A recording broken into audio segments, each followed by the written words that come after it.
What's up guys, welcome to Reviews on Tab. I'm an Arcadium and today we are reviewing Alita Battle Angel.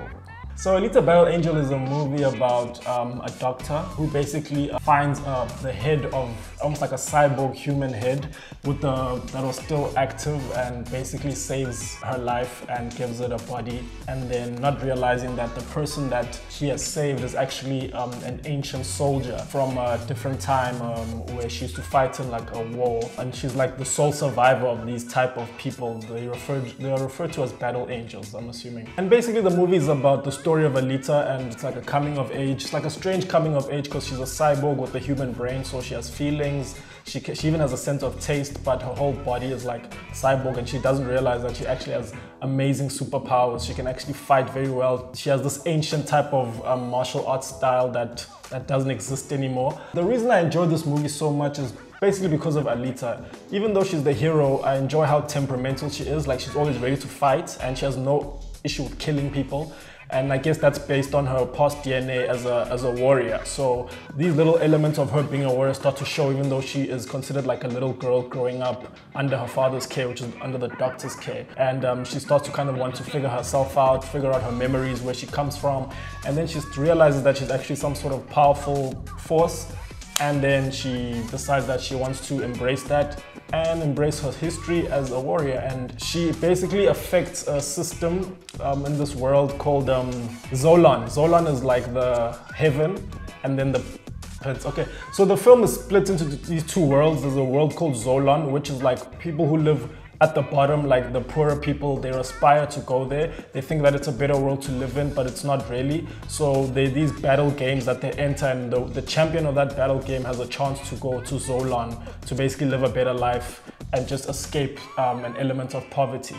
But at the bottom, everybody thinks Zolan is this heavenly place, but it's actually not. It's actually a lie. People's body parts get taken there, and it's run by a guy called Nova. And basically Nova has these powers where she can basically embody anybody. He can literally sees and hears everything, and he can take over people's bodies and speak through them, which is quite interesting.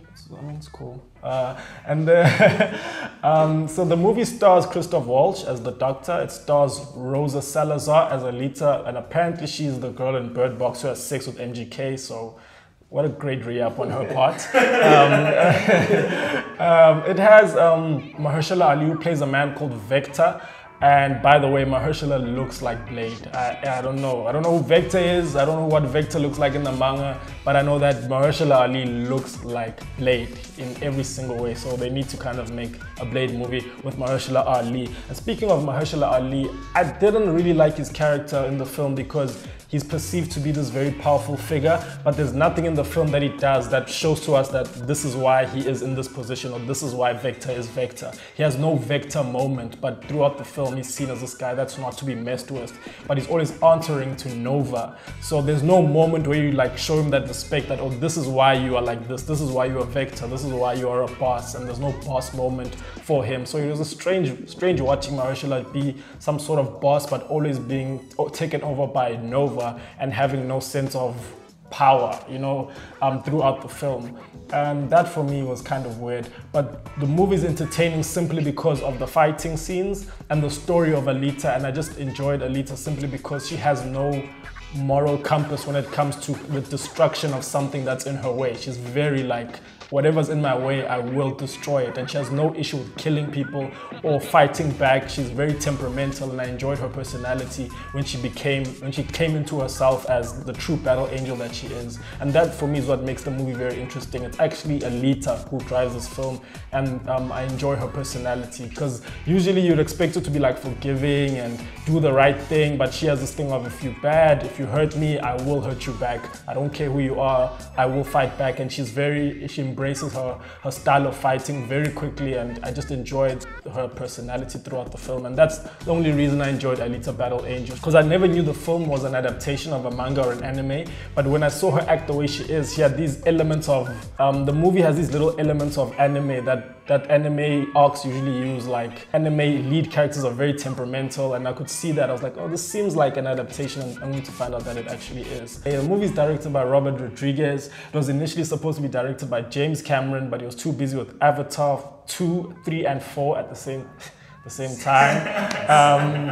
And yeah, it's crazy. And just an Easter egg, there is a huge actor who gets revealed at the end of the movie who's simply going to be a big part of the film. The actual villain, Nova, is a big actor. I'm not going to say who.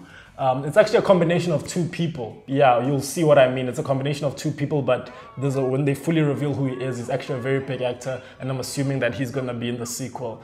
And that's another thing I didn't like about the movie, is that it was a movie that was created to anticipate a sequel. And I don't like it when Hollywood does that, and they're doing that a lot. You see at the end that, oh, this is a movie for sequels, because they talk about things that they haven't revealed, and the movie ends without revealing it, and I'm assuming that they're just saying, we're gonna show you this in the second one, just stay put.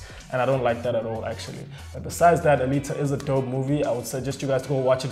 It's a movie you would enjoy, a very enjoyable movie. It's nothing too hectic, nothing too deep. It's just a really dope movie, and you can see the James Cameron touch to it. It's just a good product of work from James Cameron. And yeah, just go check it out, tell me what you think. Please watch our podcast, like and subscribe.